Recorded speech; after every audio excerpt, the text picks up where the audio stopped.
This is a Sales Geek Academia the Business Translation production. Welcome back to the Deep Dive. We are jumping straight into the data today because if you're a sales leader, well, you've definitely felt it, this huge shift happening in B2B sales. Yeah, that traditional face-to-face, the handshake, the lunch meeting, it's just not the default anymore. And honestly, the buyers are telling us pretty clearly you don't necessarily want it to be the default. That's really the headline from the research, isn't it? The preference is totally flipped. We're seeing something like 68% of B2B buyers saying they actually prefer transacting digitally now? 68%. That's huge. It is. And when they are thinking about buying something, they're spending nearly a third, about 27% of their time just researching online by themselves before they even talk to anyone. So the whole sales exchange, it's fundamentally changed. It's become, well, technology first. Right. And that means we need new ways, new science really, to understand what actually makes someone successful in this digital space. Exactly. So that's our mission today. We're doing a deep dive into digital sales interactions, or DSIs. Yeah. Think of these as basically any tech-enabled face-to-face or maybe screen-to-screen is better buyer-seller exchange, like your Zoom calls, maybe personalized videos, live webinars, that kind of thing. And what we want to do is translate all this academic research about what makes communication effective in DSIs into something practical for you, the sales leader listening right now. Okay, so setting the stage a bit, DSIs are really a core part of what people call the fourth industrial revolution, this blending of the digital, physical, biological worlds. Right. And for B2B companies, the big promise of the DSI channel is, efficiency and potentially a lot more revenue, mainly because you cut out all that costly travel time and expense. Okay, but let me push back a little. Yeah. We've had sales calls, phone calls forever. What makes a DSI, a video call, fundamentally different or more complex than just, picking up the phone? That's a fair question. It really comes down to what researchers call communication richness. Richness. Yeah. So an in-person meeting, that's the richest. You get everything, touch, smell, the whole environment. A phone call is probably the least rich, just audio, right? Okay. A DSI sits somewhere in the middle. It's definitely less rich than being there in person, but crucially, it's richer than a phone call because that screen-to-screen view brings back vital visual cues. You see reactions, expressions. Ah, okay.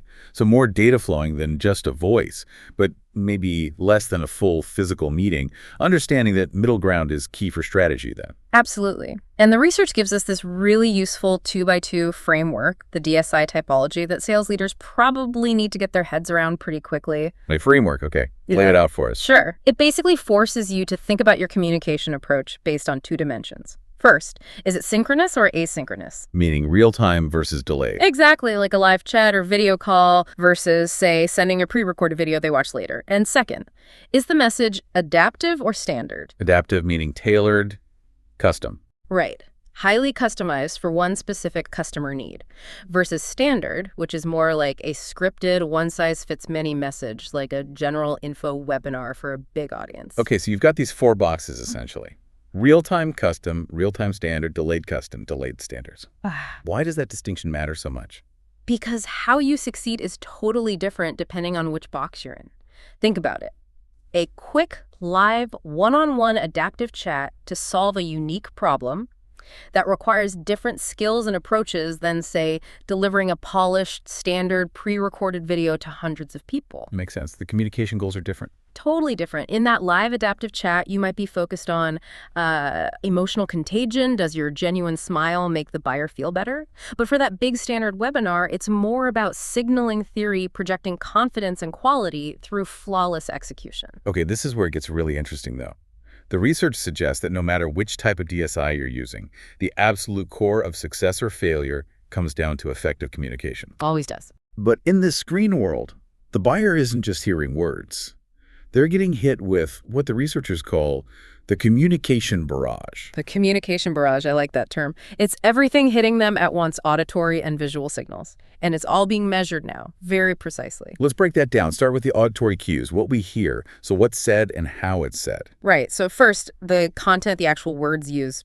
Studies use these complex dictionaries to analyze word choice for two main things: competence and warmth. Competence being problem solving, clarity, getting things done. Exactly. Resolving queries, clarifying stuff, being helpful. And warmth is more about, relating, emoting, being friendly, building rapport. Okay, so competence versus warmth. Yeah. In a digital sale, which one should leaders tell their teams to prioritize? Well, the findings are pretty clear here. Competence tends to win out. It seems to be the primary driver of actual purchase intent in these digital settings.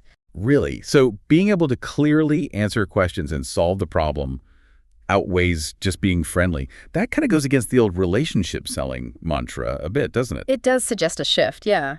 Being helpful and knowledgeable seems critical online. But that doesn't mean how you say it doesn't matter. The delivery is still huge. Okay, so let's talk about the how, the voice characteristics. Yes. Things like rate of speech, how fast you talk.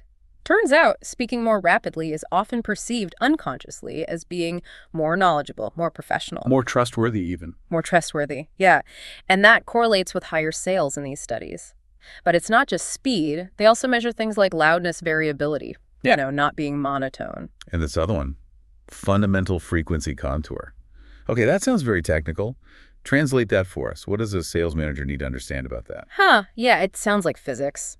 But practically, it's just about your pitch and inflection. It means if your voice is flat, monotone, like a robot, the algorithms analyzing this tend to flag it as less effective. So dynamic voice wins. Yeah. Varying your pitch, your volume, emphasizing points. Exactly. It signals engagement, passion, interest. So coaching a digital seller isn't just about their slide deck anymore. It's about coaching the rhythm, the energy in their voice. Okay, that's the audio side. Now, the visual cues. Yeah. What we see on the screen, suddenly nonverbals are back in the game, sort of. And they're just as powerful. The research really zooms in on facial expressions, especially the smile. Seems simple, but The smile was pivotal. it seems so. Positive expressions showing happiness, agreement, they significantly influence how the buyer perceives the quality of the interaction, the service they're getting. It's like the digital version of service with a smile. Makes sense. What else beyond the smile? Are they tracking other things? Oh yeah, they use these very detailed systems like something called BAP coding to track subtle head and body activity. Tiny movements. Micro movement. Pretty much. And one really interesting finding was that even small symmetrical movements, things you might not even notice consciously, had a bigger positive impact on the buyer's attitude towards the salesperson, especially in cultures that maybe use fewer big gestures. Wow. So every little head tilt, every hand movement caught on camera, it's all part of this barrage the buyer is processing subconsciously. That's the idea. And what's really changed is that historically, researchers could maybe only study one of these things at a time, right? A study on speech rate or a study just on smiling. Right. Limited scope. But now, because every DSI spits out this stream of video and audio data, we can actually analyze the entire communication barrage, all of the cues, auditory and visual, all interacting together simultaneously. Which is where AI and machine learning become absolutely essential, I imagine. Non-negotiable. Yeah. Because digital sales generate just massive amounts of data. It's high dimensional, meaning lots of variables, and it's mostly unstructured, just raw audio, raw video files. And humans just can't sift through all that effectively.